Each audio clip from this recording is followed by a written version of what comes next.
Thank you, Carla. You're welcome. Thank you, Guillermo, for the support for organizing this webinar. I'm Andrea Sabo from Hospice Casa Speranței.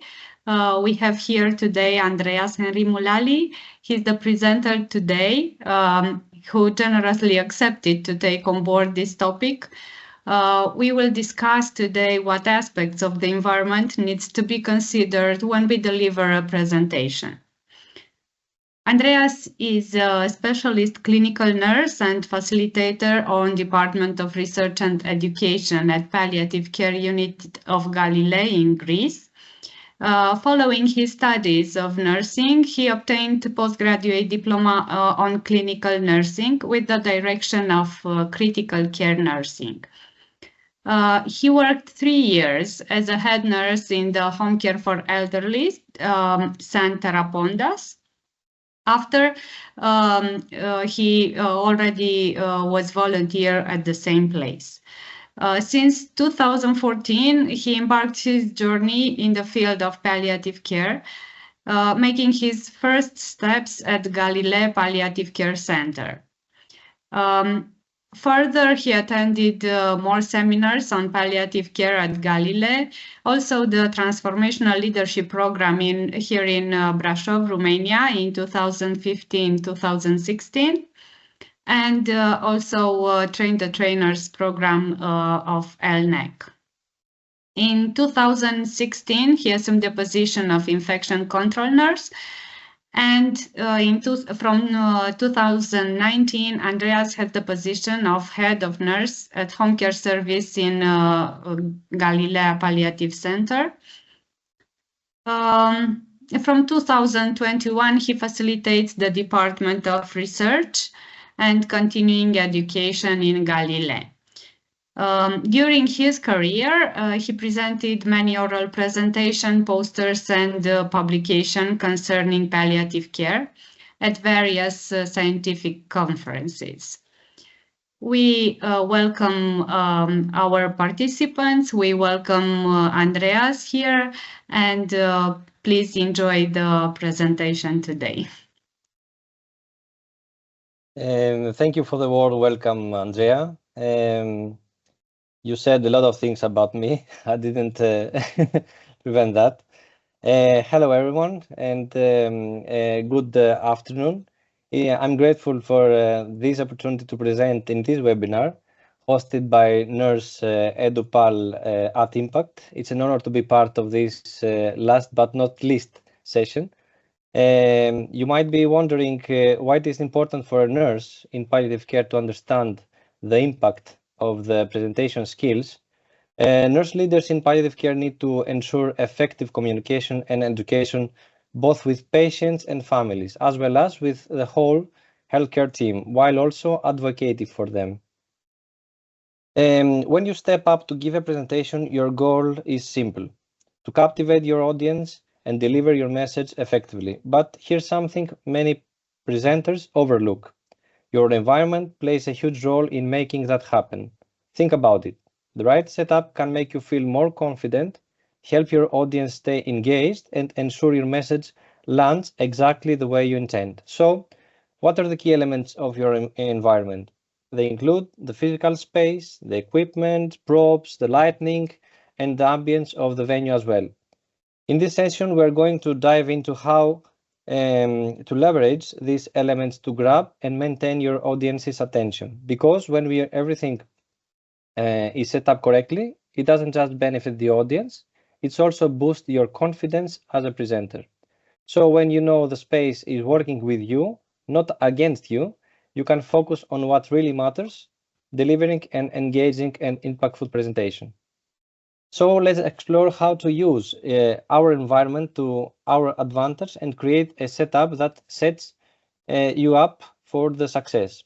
Specifically, at the end of this session, we will be able to effectively set up key environmental elements when delivering a presentation, use these elements to make your presentation more engaging and impactful.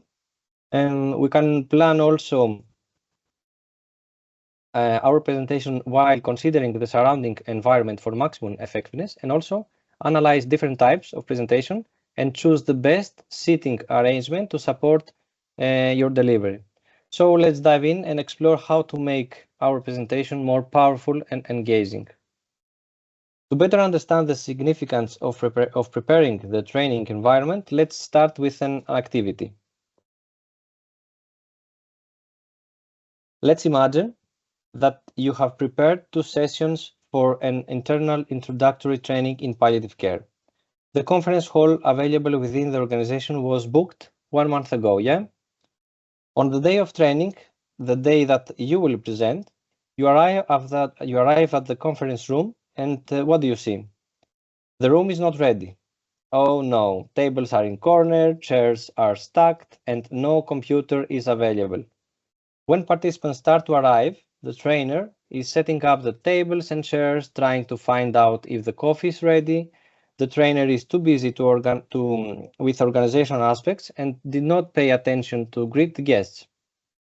Now, take a moment.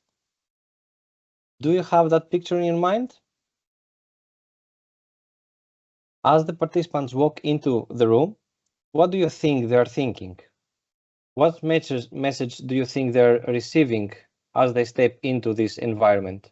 We have here some choices from A to F. You can write to the chat.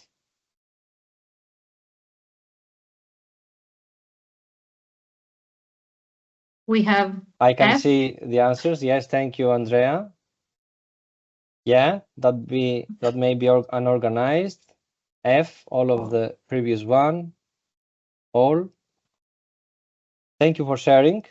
This disorganized room set a negative first impression, making participants question the workshop's planning and effectiveness. A messy setup suggests poor communication within the organizational team and may also lead attendees to doubt if the training's value.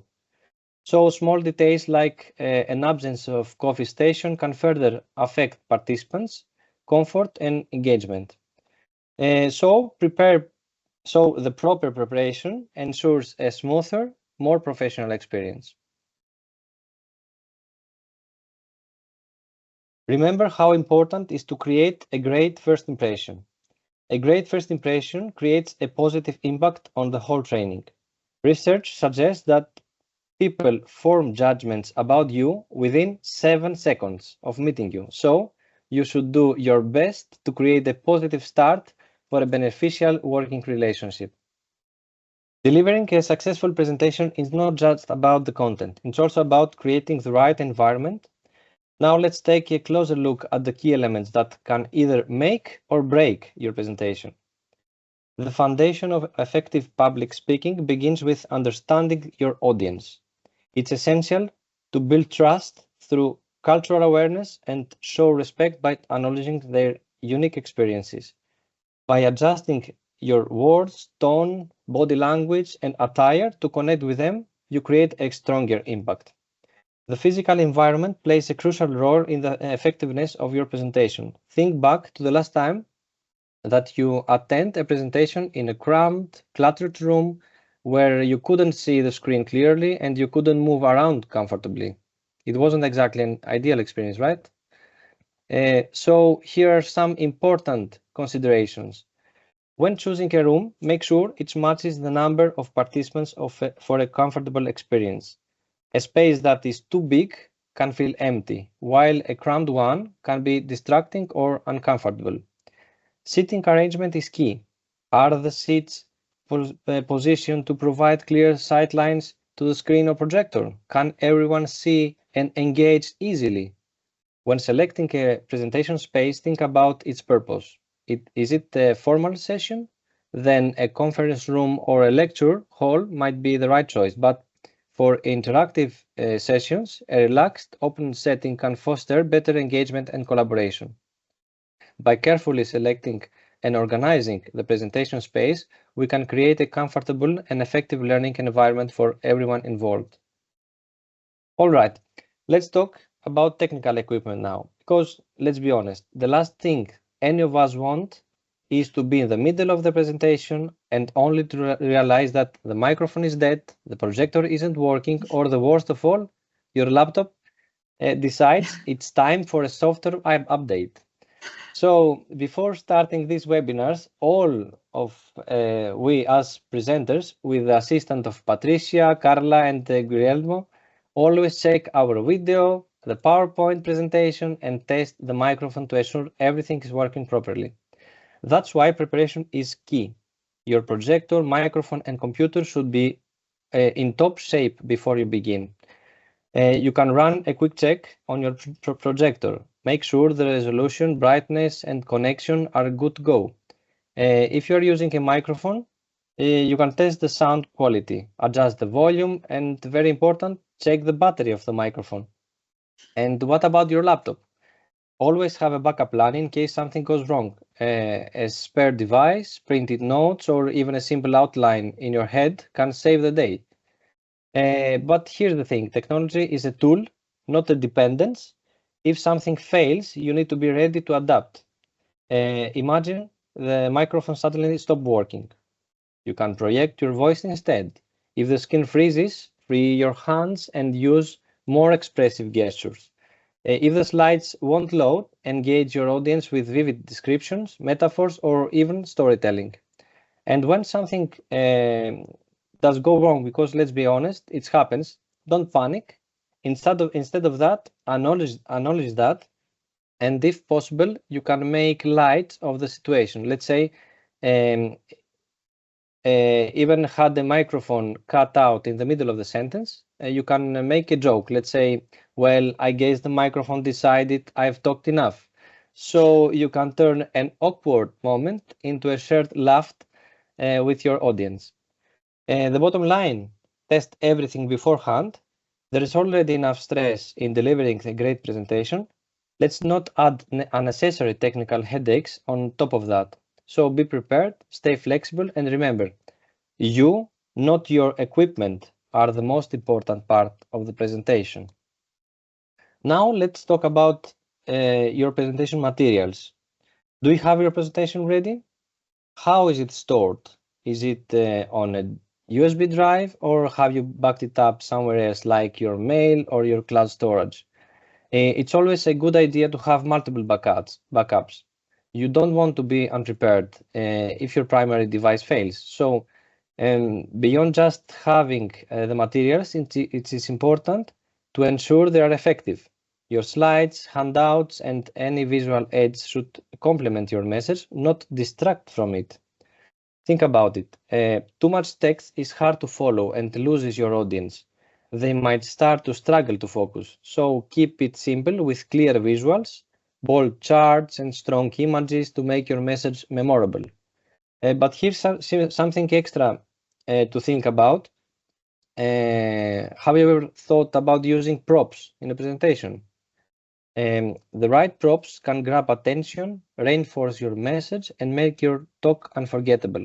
Take Bill Gates, for example. During a speech on malaria, he released mosquitoes into the audience, making his point impossible to ignore. And you can do the same with simple but powerful objects like a candle that could symbolize hope and remembrance in end-of-life care, or a printed letter from a patient or a family that could show a real impact of compassionate care. And also you can use a puzzle piece that could represent how every team member is vital in palliative care. So get creative, props make ideas real, use them to make your message stick. The goal here is to make your message connect with your audience and also to turn your presentation into a memorable experience and not just a talk. Now let's talk about something that might seem small, but actually plays a huge role in keeping participants engaged, the comfort. Comfort directly affects focus and participation. Imagine sitting through a long session in an uncomfortable chair in a freezing cold room without even a sip of water. Sound distracting, right? Here are a few key factors to consider. Are the seats comfortable enough for duration of the session? If people are constantly shifting in the chair, they are not focusing on your message. And what about the room temperature? Is the air condition too cold or the room is too warm. Temperature control can make or break connection, concentration and connection with the audience. So, and also refreshments, the availability of water or even a snack break can make a huge difference in how engaged and alert participants remain. And how do we know that this works? Just observe the next coffee break. A well-prepared and comfortable environment boosts energy and engagement, and you will see the difference in how participants interact, ask questions, and stay present throughout the session. A little planning makes a big difference in making sure your audience feels good, stay engaged, and gets the most out of your presentation. Now let's talk about one of the most important aspects of a successful presentation, the audience engagement.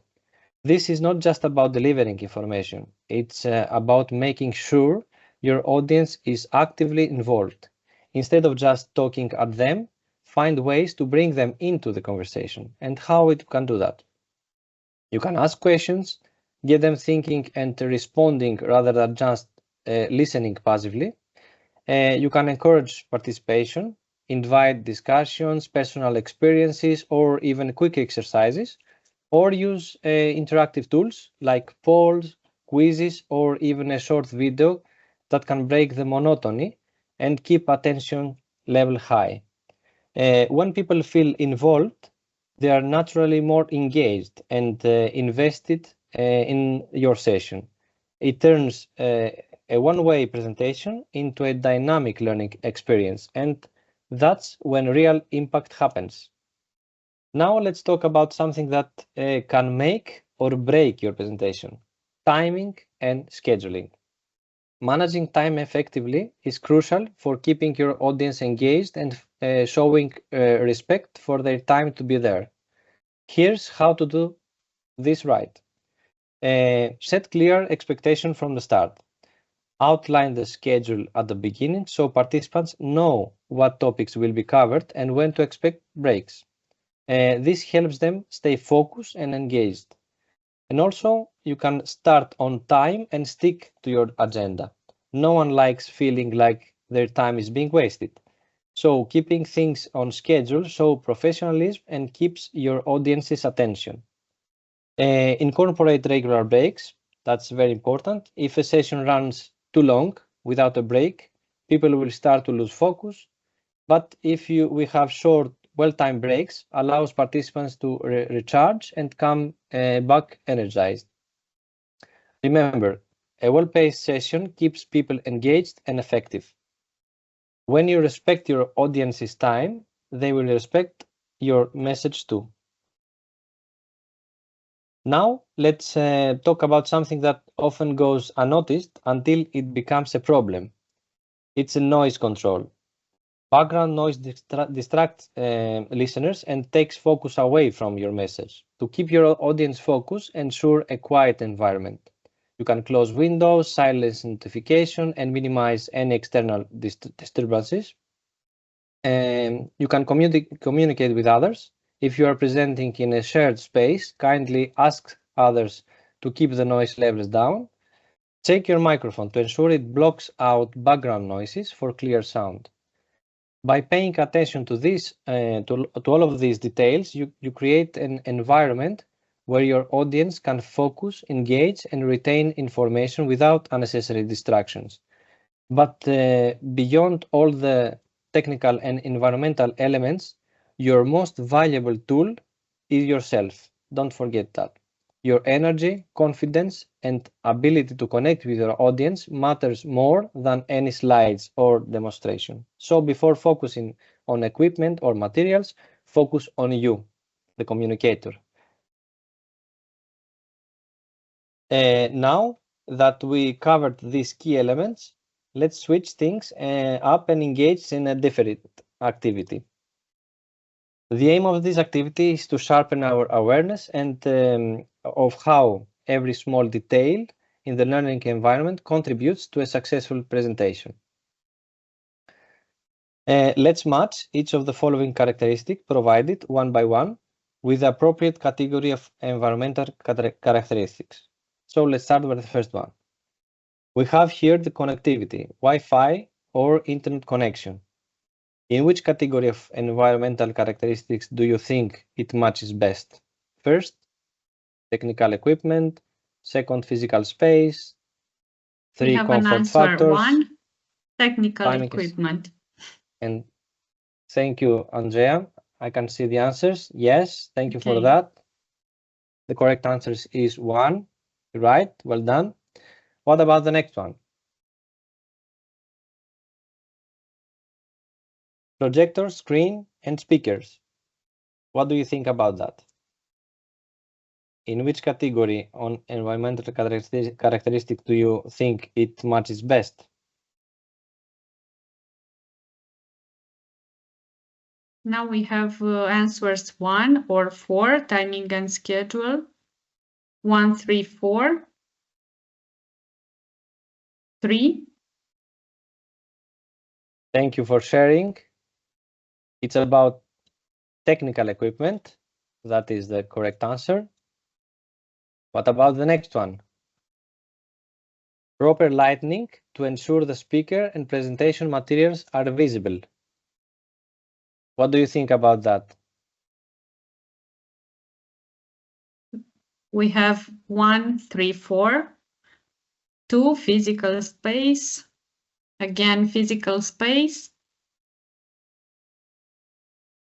Comfort factors. Again, physical space.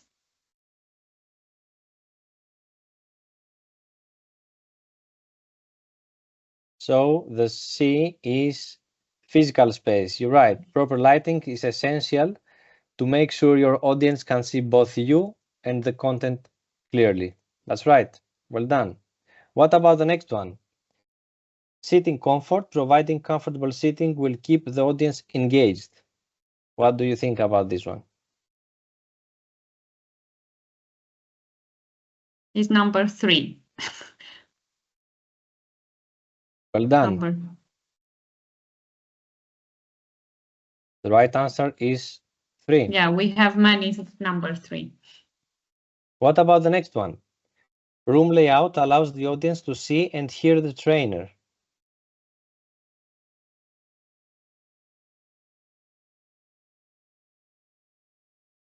Physical space, says Heidi. Then again, physical space or comfort factors. That's again, right. Physical. Physical space is the correct answer. What about the next one? The room's acoustics support clear sound. Use a microphone if necessary. It's number 3, comfort factors. Again, number 3. We have many 3. Then somebody says 2 and 3. It's a tricky question. 2. Yeah.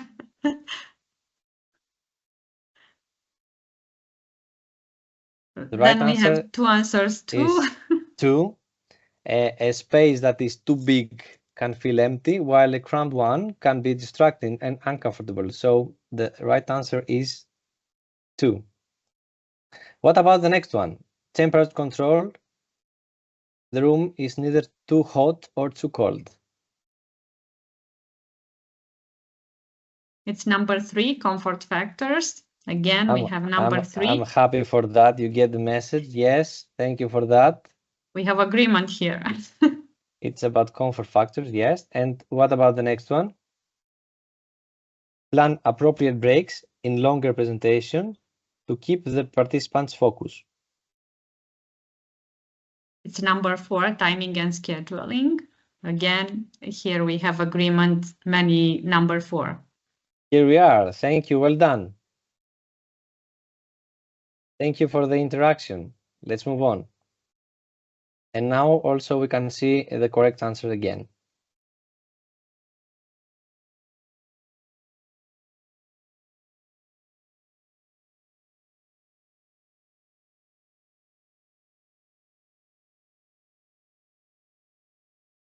Preparation is everything. When you invest time in proper preparation and planning, it helps you succeed. Good preparation not only helps you feel confident, but it also help reduce nervousness. And here, the powerful part, your audience will feel your confidence. They trust your message and engage more. This will give you control that boosts your self-efficacy. So remember, preparation is not just about having the right materials, it's about building confidence and control. This will make all the difference in how you present and how your audience connect with you, your message. With control, you'll be in charge and your audience will respond positively to your message. To promote a good learning environment, it's crucial to think through several key issues in effective classroom preparation.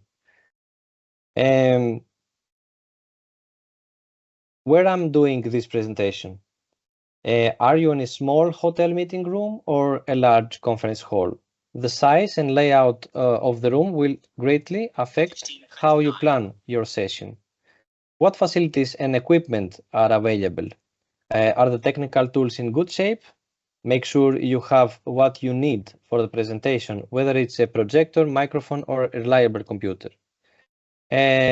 What are the seating arrangement? Do the seats provide a clear view of the screen or projector? Can everyone engage with the content easily?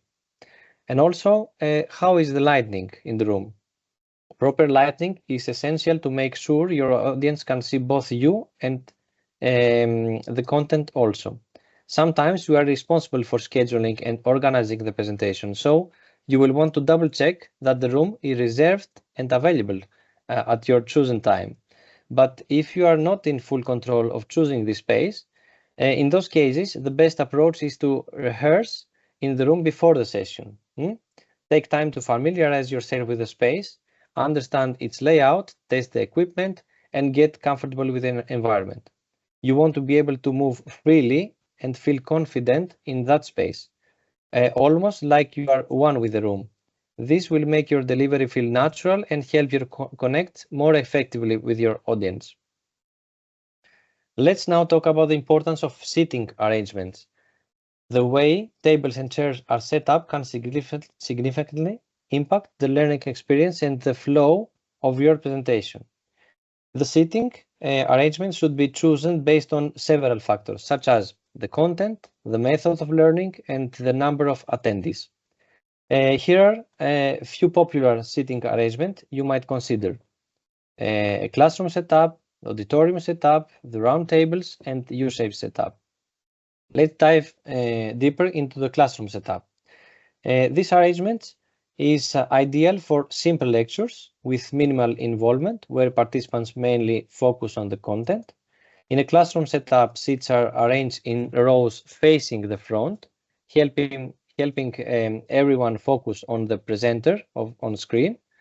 It's ideal for delivering information or teaching concepts that require taking notes, as it reduces distractions and give everyone a clear view. However, keep in mind that if you are looking for more interaction or discussion, you might want to consider a different arrangement. But for those focused, lecture-styled presentation, the classroom setup works beautifully. Now let's see and have a look at the auditorium setup. This seating arrangement is perfect for large groups, making it ideal for events like lectures, speaker series, and ceremonies. The rows of seats are typically facing the front, ensuring that everyone has a clear view on the stage or presentation screen. However, there are a few things to keep in mind. While it's great large audience participation can sometimes be challenging in this setup. Can be uncomfortable due to low sound levels, even with minimal noise in the room. The sound levels can become an issue, especially if the space is large and there is minimal interaction. Even in a quiet room, it can be hard for attendees to speak up, ask questions or contribute easily. If you're planning on involving your audience, you may need to think about microphones or other tools to help facilitate communicate. The auditorium setup is great for presentations and formal events, but not ideal for interactive session that needs high audiences engagement. Now let's explore the roundtable setup. This setup is great for small groups because it promotes and encourages collaboration and interaction. A roundtable arrangement is ideal for discussions, case studies, and small group tasks. It creates a comfortable space when everyone can freely share thoughts and ideas equally. If you want to promote teamwork and problem solving, roundtables work well, allowing for an open conversation and brainstorming also. Now let's see also the U-shaped setup. This arrangement is excellent for interactive and collaborative sessions, especially when you want to maximize the use of floor space. The U-shape allows for presentation materials or decorative items like posters, flip charts to be placed along the walls, helping to create a more engaging environment. It's also ideal for groups who have worked together before or are about to, as it facilitates relationship building and open communication. The setup encourages discussion while also allowing the presenter to be part of the conversation rather than just speaking to the group. So if you're looking to foster a sense of connection among attendings, this setup is great for team building and encouraging a more personal, engaged exchange of ideas. The key is to choose a layout that fits your presentation style, keeps people engaged, and ensure comfort. Think of the sitting as a toolkit to enhance communication and learning also. Now that we covered these seating arrangements, let's switch things up and engage in another activity. The purpose of this activity is to help you identify how the configuration of the hall suits in different types of events. So we have here some sentences and we are going to match with the type of seating arrangements. So let's go to our chat and match this one. What about the first one? Can feel too nostalgic for a professional sitting. What do you think about that? Heidi, answer first. For the first answer and classroom. Yeah, you're right. What about the next one? Ideal for both presentations and group collaboration. What do you think about that?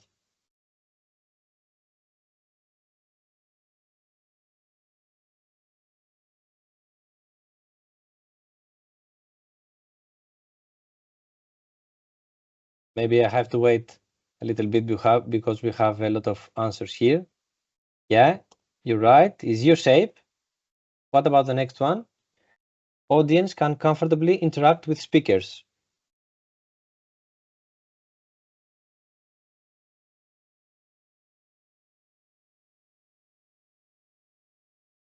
Thank you for sharing. Yes, you're right. This setup allows the presenter to be part of the conversation rather than just speaking at the group. What about the next one? Best for groups, trainings, and in-person certifications.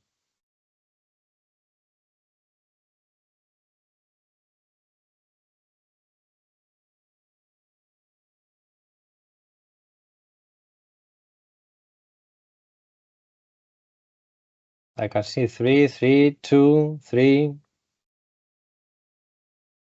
You're right, well done. It's roundtable. It's ideal for discussion, case studies, and small group tasks. What about the next one? Everyone can see each other at all times.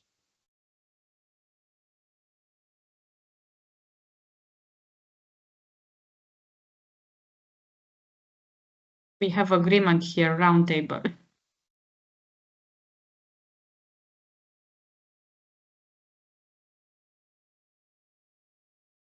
The correct answer here is U-shape. What about the next one? Award ceremonies use this arrangement.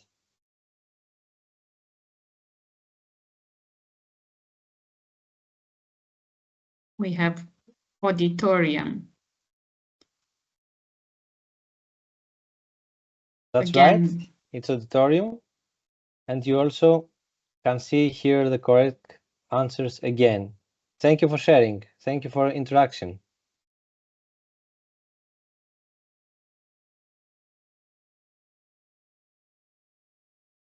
Now let's go over some key points to help you plan and deliver your presentation effectively. When preparing for a presentation, it's essential to think about timing and duration. When is your presentation taking place? The time of the day matters. If it's just before lunch, your audience may be hungry or distracted. If it's after lunch, people might be a bit sleepy. These factors can impact engagement and focus. How long will your presentation be? Will it be a short 5 minutes update or a full hour-long session? The length of the presentation should influence the amount of content you include, as well as how many breaks or breakers you can plan to incorporate. And what about the methods? How will you deliver your presentation? This is a critical factor in maintaining attention, achieving learning objectives, and creating a comfortable environment. It could be a formal or informal.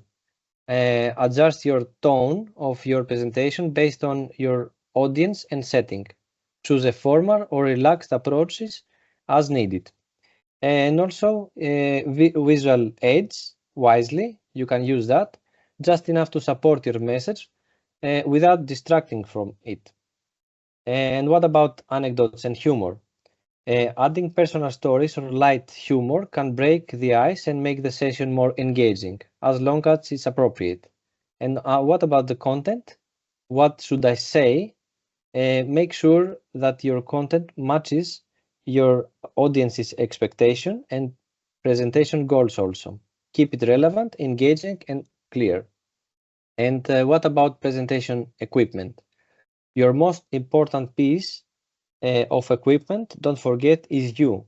Make sure you are in front in full working order and check your personal presentation carefully. If you don't, your audience will. What about the use of notebook computer? It's a crucial tool to display text and graphics. It can show everything from slides to videos, but it shouldn't be the focal point of your presentation. You, the speaker, are the primary communicator.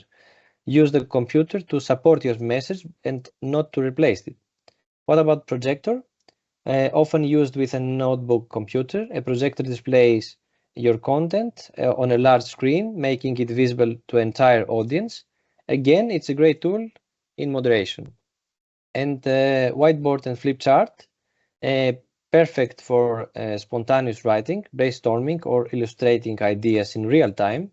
This tool adds the personal touch and can make the presentation feel more interactive. Be sure to have working markers. And what about handouts? A useful tool for distributing information to your audience. However, it's generally best not to give handouts before the presentation. If you do, your audience may start reading them instead of focusing on you. Save handouts for after the presentation or for key points during the session. By considering the time, delivering methods, and equipment in advance, you can ensure your presentation is engaging, effective, and memorable also. Now, let's shift our focus on an important aspect of your presentation, your personal appearance. Several factors contribute to a neat and professional appearance that will make a positive impression and help maintain your audience's attention on your message. This includes your clothing, posture, facial expressions, and appearance of confidence. Your attire should complement your message, not distract from it. The goal here is the audience to focus on what you're saying rather than on what you're wearing. Dress in a way that avoids distracting your audience. Here are some key factors to consider. Here are some tips. Overdressing or underdressing. Aim for a look that is both appropriate and comfortable for the type of presentation you are giving. or showing too much skin, or using strong perfumes that might annoy or distract some people, or the untidy appearance, or display tattoo or body piercing. Yeah, we know. While this is a personal choice, be mindful of the context and your audience. Be conscious of the cultural norms of your audience and adjust accordingly. Remember, your appearance should always support your message and not become a distraction. A professional appearance boosts confidence and credibility. Clothes should fit well, neither too tight or too loose. When you feel comfort with that, we need to feel comfort. So imagine how uncomfortable you could be if you wore something that was too restricted or something was too loose, that it let's say falling off your shoulder. Instead of being a distraction for your audience, a comfortable wearing will help you stay focused to your content. And also consider about the culture. Will you be presenting at a corporate, business casual, or less formal environment? Skirts should be the right length for the audience. Long sleeves give a more polished look. And what about colors? Do you have a color that when you wear it, you immediately feel more confident? You can choose 2 or 3 colors that complement you and also makes you feel confident. And use also fabrics that don't make too much noise when you move. Stick to colors like black, blue, gray, and brown for a professional feel. Bright colors like red, orange, and white can be distracting. And what about suits? Should be well tailored. Dark shades or blue, of blue, gray, and black are safe options. Depending on the situation, a sport jacket with matching slacks can also work. Men's suits are typically buttoned, while women's jackets don't always need to be. You can choose to button, leave it open, or move it based on the setting. And what about shirts? Should be fit well and avoid overlaid bright colors. If sweating is a concern, you can wear a cotton t-shirt under a white dress shirt, let's say. If wearing a tie, pick one that matches your face and eye colors also. Keep accessories subtle. Avoid sparkly, dangling, or noisy jewelry that can distract. And also you can use a simple makeup that can enhance your features and control shine for a polished look. What about shoes? Should be comfortable, polished, and appropriate, with matching socks to cover bare skin when sitting.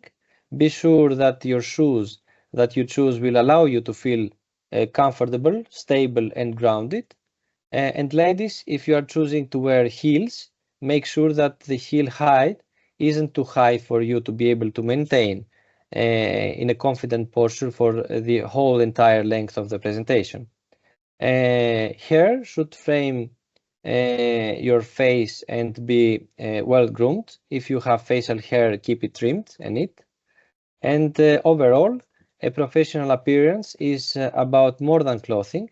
It's about making a strong, credible impression with both a feeling of comfort within that.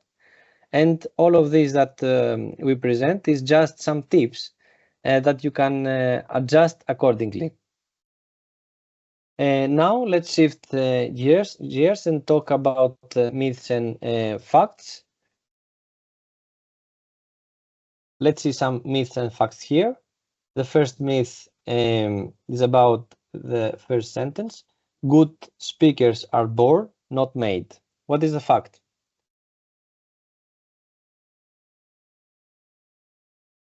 Sorry. The fact is that good speakers spend more time preparing and practicing than ineffective speakers. What about the second one? If I simply allow what someone else says and does, I will be as effective as that person. What is the fact? Other people's styles can be helpful, but you should present in a way that feels most comfortable for you. Okay? What about the next one? People who speak and look confident are not nervous inside. What is the fact? Most speakers experience some level of nervous energy. The best way to cope with stress is to well prepare and practice repeatedly, again and again. If possible, visit the room where you will be presenting, or visualize yourself as you are there in that room. This may help you feel more comfortable. You can also practice in front of someone that you can feel comfortable, or record yourself to watch and listen back. That's a great way to improve yourself.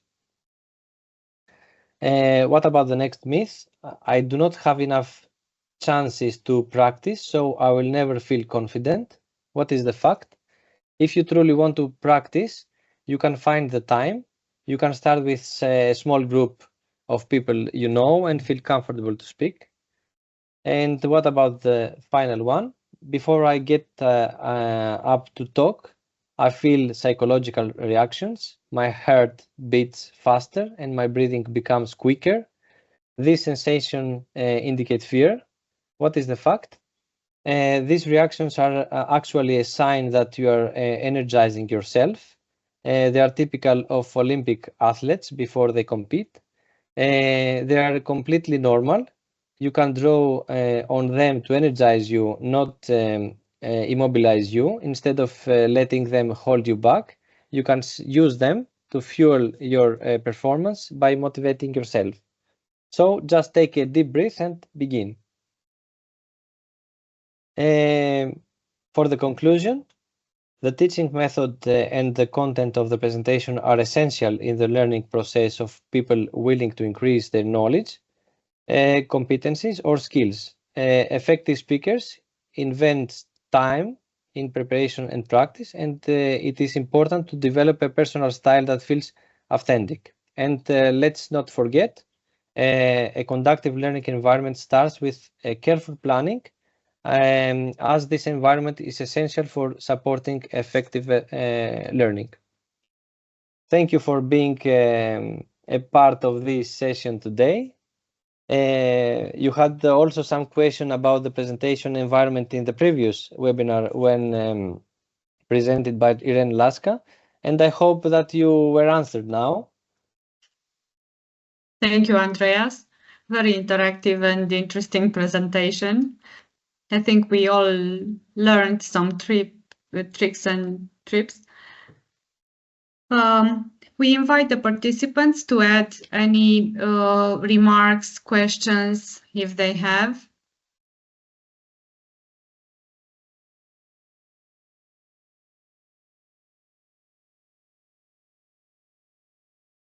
You receive thanks from participants.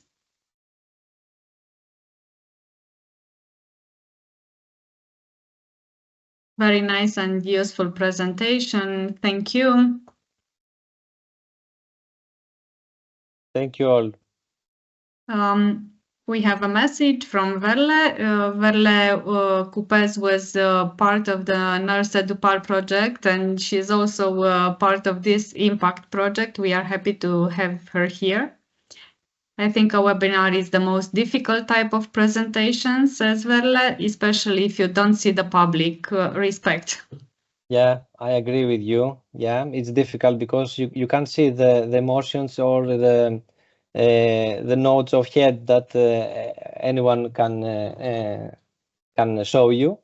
So you are just you feel like just you are talking in somewhere else in a wall, let's say. But that's the way of webinars, and we are trying to do it as much as interactive with these activities. And thank you for your interaction. Yeah, somebody says you're a gifted speaker. Oh. Very important topic, Andreas. You're a very good presenter.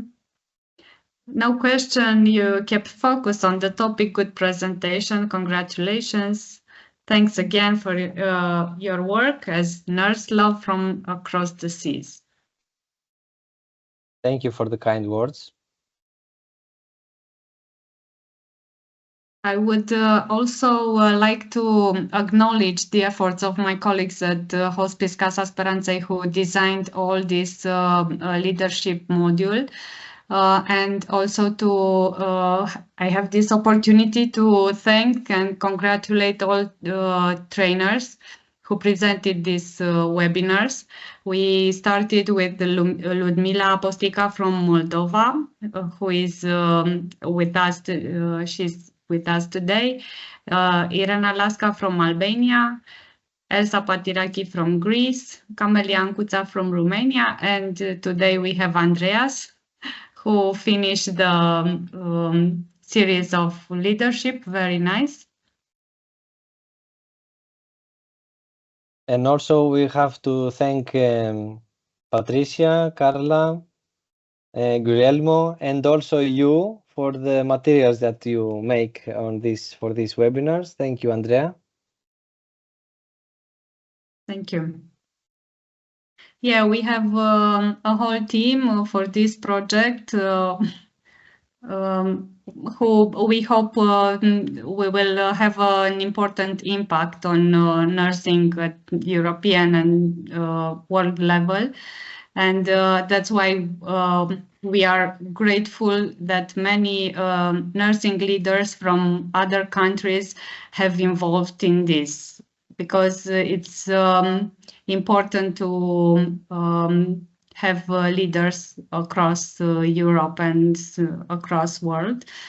And we are happy that also participants from around the world have attended these webinars. We will have other webinars for palliative care and for ethics in palliative care following next month. But after this, we will have a break after these 6 webinars.